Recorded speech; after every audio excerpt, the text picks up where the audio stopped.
বর্তমান সরকারের নির্দেশনায় সুন্দরবনের সক্রিয় সকল বনদস্যু বাহিনী নির্মূল এবং বনজীবী জেলে ও উপকূলীয় জনগোষ্ঠীর নিরাপত্তা নিশ্চিতের লক্ষ্যে বাংলাদেশ কোস্টগার্ডের নেতৃত্বে দুটি বিশেষ অভিযান পরিচালিত হচ্ছে। অপারেশন ম্যানগ্রোভ শিল্ড এর আওতায় অভিযান পরিচালনা করে সুন্দরবনে কুখ্যাত ডাকাত দুলাভাই বাহিনীর ৩ সক্রিয় সদস্যকে গুলিবিদ্ধ অবস্থায় অস্ত্র ও গোলাবারুদ সহ আটক করা হয়।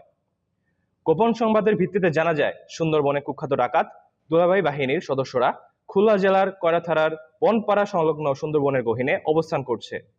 এর প্রেক্ষিতে গত ২৫ জুন ২০২৬ বিকাল ৫টা হতে টানা ২ দিনব্যাপী Bangladesh coast guard base Mongla, station Koyra এবং স্টেশন নলিয়ান কর্তৃক উক্ত এলাকায় বিশেষ অভিযান পরিচালনা করা হয়। অভিযান চলাকালীন দস্যুদের বহনকারী দুটি বোট শনাক্ত করে কোস্টগার্ড সদস্যরা থামার সংকেত প্রদান করে।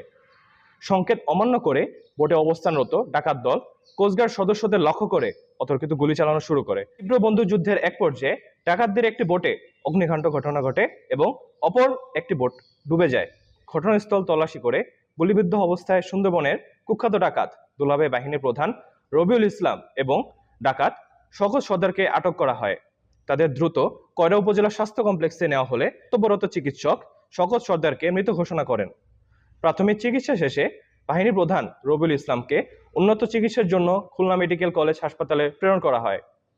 এদিকে অভিযানের সময় পালিয়ে যাওয়া ডাকাতদের ধরতে বাংলাদেশ কোস্টগার্ড এবং বাংলাদেশ পুলিশের সমন্বয়ে অভিযান অব্যাহত রাখা হয়।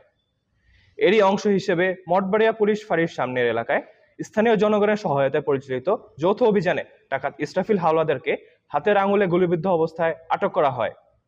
পরবর্তীতে তাকে চিকিৎসার জন্য কয়রা উপজেলা স্বাস্থ্য কমপ্লেক্সে ভর্তি করা হয়।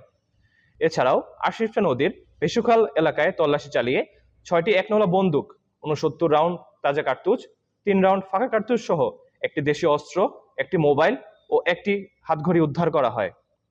আটককৃত ডাকাত রবিউল ইসলাম ও নিহত ডাকাত শওকত সর্দার খুলনা জেলার কয়রা থানার এবং ইসরাফিল হাওলাদার সাতক্ষীরা জেলার আশাশুনি থানার বাসিন্দা।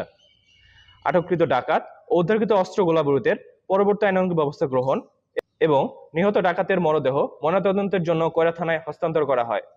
সুন্দরবনকে সম্পূর্ণরূপে দস্যুমুক্ত করতে ডাকাত ও তাদের সহায়তাকারীদের বিরুদ্ধে কোস্টগার্ড ভবিষ্যতেও এ ধরনের অভিযান অব্যাহত রাখবে। দেশের স্বার্থে ও সুন্দরবনের নিরাপত্তায় স্থানীয় জনগণকে দস্যুদের বিষয়ে কোস্টগার্ডের নিকট যে কোনো তথ্য দিয়ে সহায়তা করার জন্য অনুরোধ করা হলো। তথ্য প্রদানকারীর বিষয়ে গোপনীয়তা রক্ষা করা হবে।